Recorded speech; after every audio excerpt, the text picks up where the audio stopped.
500 বছরের একজন ইবাদত পূজার বান্দা হাসরের ময়দানে আল্লাহর আদালতে দাঁড়ায় যাবে। আল্লাহ জিজ্ঞাসা করবেন, গোলাম তুমি জান্নাত চাও কিনা? বলে হ্যাঁ চাই। কিসের বিনিময়ে?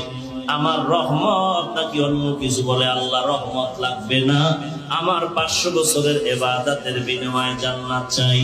আল্লাহ বলবেন, ফেরেশতা বান্দার হাতটা ধরে সামনের দিকে নিয়ে যাও।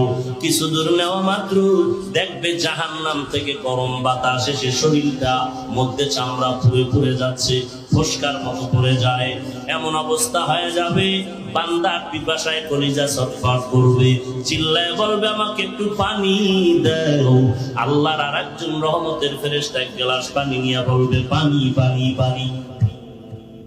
বলবে আমাকে পানি দাও। বলে এমনিতেই দেওয়া যাবে না, বিনিময় লাগবে পানি। এক গ্লাস বিনিময় কি চাও? ফেরেশতা বলবে আমার এক গ্লাস পানির বিনিময় লাগবে 500 বছরের ইবাদত। আল্লাহর বান্দা 500 বছরের ইবাদত দিয়া বলবে ইবাদত নাও, পানি দাও। 500 বছরের বিনিময়ে ইবাদত দিয়া এক গ্লাস পানি পান করে দেখবে পিপাসা এখনো নিবারণ হচ্ছে না। বলবে আর একটু পানি দাও। ফেরেশতা বলবে আরো ইবাদত দাও। বলে ইবাদত নাই। ফেরেশতা বলবে পানিও নাই। আল্লাহর বান্দা সিজদায় পড়ে কাঁদবেন আর বলবেন, হে আল্লাহ তুমি আমাকে মাফ করে দাও, কারণ এক গ্লাস পানির দাম যদি 500 বছরের ইবাদত হয়, জমিনের মধ্যে আমি কত হাজার গ্লাস পানি পান করবো। তুঝকো এক নজর।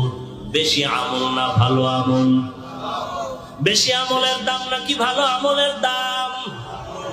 এখন তো জানি না, নামাজও ডেলি পড়ি, রোজাও রাখি, সময় মতো কোরআন পড়ি, আলেম ওলামাদের মহব্বত করি, কিন্তু কোনটা যে ভালো আমল বুঝি না। বেশি আমল লাগবে না তো ভালো আমল লাগবে।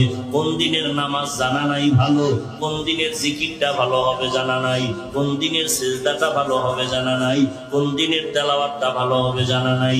অতএব আমল বন্ধ করা যাবে না, আমল চালু করে দাও। একদিন পড়তে পড়তে পড়তে পড়তে আজকে আধা লাইন মুখস্থ পারো, একদিন তুমি চেষ্টা করো দেখবা 1 পৃষ্ঠা মুখস্থ হয়ে যাবে। আজকে তুমি নামাজ পড়তেছো, পড়তে পড়তে একটা সময় দেখবা নামাজের মধ্যে খেয়াল তোমার ঘুরিয়া যাচ্ছে, দুনিয়ার থেকে আখেরাত মুখী হয়ে যাচ্ছে। নবীর উম্মতের দল, এইভাবে আমল চালু রাখো, বন্ধ করিও না। তবে সব দিনের নামাজ আল্লাহর দরবারে কবুল হবে না। আল্লাহর কাছে ওই আমলটা কবুল হবে যেই আমলটা হবে ভালো। ভালো আমল কবুল হয়ে যাবে, কোনো সন্দেহ নাই। কিন্তু বুঝতে পারি না কোন আমলটা আল্লাহর দরবারে ভালো হলে কবুল হবে। ভালোর সীমানা কি? আল্লাহর নবীর সাহাবী মুআয ইবনে জাবাল রাদিয়াল্লাহু তাআলা আনহু, মুফাসসিরিনে কেরামদের মধ্যে আল্লাহর নবীর সাহাবী এই আয়াতের ব্যাখ্যা করতে গিয়ে আল্লাহর নবীর সাহাবী মুআয ইবনে জাবাল রাদিয়াল্লাহু তাআলা আনহু বলেছেন, আল্লাহর দরবারে ওই আমলটা ভালো যেই আমলের মধ্যে 4টা গুণ পাওয়া যাবে। যেই আমলে 4টা গুণ নাই, ওই আমল ভালো বলে কবুল হবে না। বলেন বেশি আমল না ভালো আমল? ভালো আমলের জন্য কয় গুণ? আরো আস্তে করে বলেন। এরে নবীর উম্মতের দল, ভালো আমলের জন্য 4 গুণ। নবীর সাহাবী মুআয ইবনে জাবাল রাদিয়াল্লাহু আনহু বলেন, ভালো গুণে ভালো আমলের জন্য 4 গুণ। নামাজ পড়ো, রোজা রাখো, জিকির করো, দান সদকা করো, 4 গুণ যদি না থাকে আল্লাহর দরবারে ওই আমলটা কবুল হবে না। ওই 4 গুণওয়ালা আমল আল্লাহর দরবারে কবুল মানে তুমি বিনা হিসাবে জান্নাতি।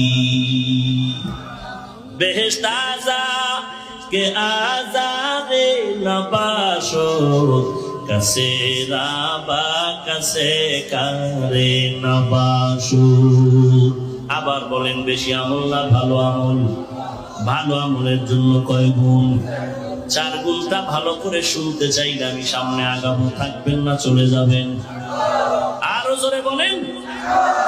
আল্লাহ কবুল করেন, বলেন আমিন। আরো জোরে বলেন। বেশি আমল না ভালো আমল? ভালো আমলের জন্য কয় গুণ? আরো জোরে বলেন। এই সাউন্ড আরো দে। ভালো আমলের জন্য 4 গুণের 1 নাম্বার গুণের নাম ইলম। 1 নাম্বার গুণের নাম কি? ইলম মানে জ্ঞান।